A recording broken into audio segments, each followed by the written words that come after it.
Demain, Touchou, Satignes et Val Thorens, les deux premières stations des Alpes, ouvrent une partie de leur domaine. Et une semaine en avance sur le calendrier prévu. Alors sur place, on s'active avant l'arrivée des premiers skieurs, Jean-Luc Boujon. Elle s'active sans relâche depuis plusieurs jours. Les dameuses de la station sont en plein travail pour que les pistes soient fin prêtes pour demain 9h, explique Sébastien Udry du service des pistes. C'est le branle-bas de combat. Les dameuses tournent toute la journée. Ça consiste à étaler la neige juste avec les chenilles. Et en deuxième lieu, les rouleaux qui sont derrière les dameuses, en fait, qui affinent le manteau neigeux. C'est ce qui rend une piste toute lisse. 7 pistes ouvertes ainsi que 2 remontées mécaniques entre 2300 et 3000 mètres d'altitude avec des conditions de neige idéales, s'enthousiasme Vincent Lalanne de l'Office du tourisme. Les conditions sont juste magiques. On a à peu près 60-70 cm à la station qui ont été un petit peu tassés parce qu'il y a eu des chutes de pluie, mais tant mieux parce que ça a stabilisé le manteau. Et puis au-dessus, au sommet des pistes, c'est-à-dire à 3000 mètres d'altitude, il y a à peu près 1,40 m de neige. C'est pour cela que dans les restaurants aussi, on est dans les starting blocks comme Audrey du Club 72. Ça se présente bien, on a plutôt bien avancé pour nous, notre côté mise en place, la cuisine aussi. Là, les frigos commencent à être bien remplis en tout cas.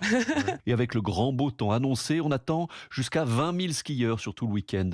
Val Thorens, Jean-Luc Boujon, Europe 1. Merci Nina Pavant, on va vous retrouver tout à l'heure à